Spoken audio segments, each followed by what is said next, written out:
I sometimes wonder if that is what Krishna meant, among other things, or one way of putting the same thing, that the future is a faded song, a royal rose or a lavender spray of wishful regret for those who are not yet here to regret.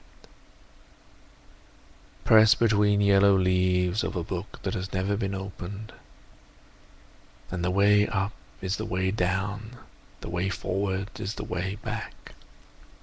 You cannot face it steadily, but this thing is sure, that time is no healer, the patient is no longer here, and the train starts and the passengers are settled to fruit, periodicals and business letters, and those who saw them off have left the platform, their faces relaxed from grief into relief, to the sleepy rhythm of 100 hours.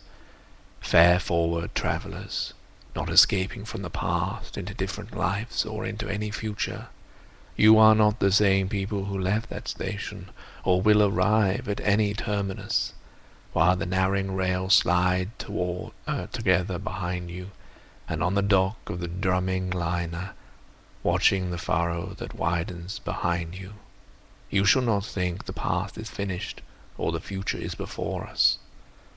At nightfall in the rigging and the aerial is a voice, descanting, though not to the ear, the murmuring shell of time, and not in any language.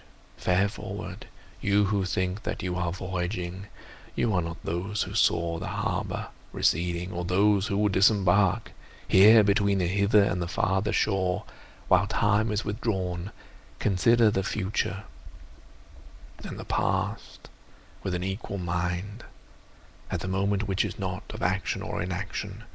You can receive this on whatever sphere of being the mind of man may be intent at the time of death, that it is one action, and the time of death is every moment, which shall fructify in the lives of others. And do not think of the fruit of action.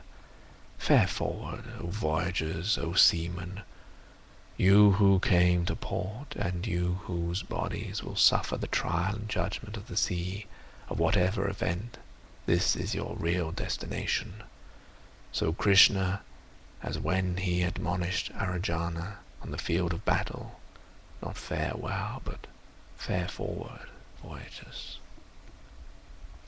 Lady, whose shine stands on the promontory, pray for all those who are in ships, those whose business has to do with fish, and those concerned with every lawful traffic, and those who conduct them. Repeat a prayer also on behalf of the women who have seen their sons or husbands setting forth and not returning. Vijayali del tu Figaro, Queen of Heaven. Also pray for those who were in ships and ended their voyage on the sand, in the sea's lips, or in the dark throat which will not reject them, or whatever cannot reach them, the sound of the sea bow, perpetual Angelus. To communicate with Mars, converse with spirits, to report the behavior of the sea monster, describe the horoscope, Horoskop or scry, observe disease in signatures, evoke biography from the wrinkles of the palm and tragedy from fingers, release omens by sortilege or tea leaves, riddle the inevitable with playing cards, fiddle with pentagrams or barbituric acids, or dissect the recurrent image into pre-conscious terrors, to explore the womb or tomb or dreams. All these are usual pastimes and drugs and features of the press, and always will be. Some of them, especially when there is distress of nation and perplexity, whether on the shores of Asia or in Edgware Road. Men's curiosity searches past and future and clings to that dimension. But to apprehend the point of intersection of this timeless with time is an occupation for the saint. No occupation either, but something given and taken in a lifetime's death in love, ardor, and selflessness, and self-surrender. For most of us that is only the unattended moment, the moment in and out of time.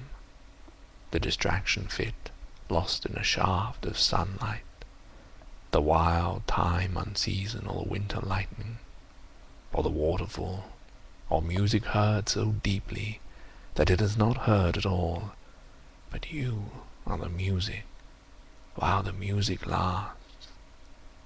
These are only hints and guesses, hints followed by guesses, and the rest is prayer, observance, discipline, thought, and action.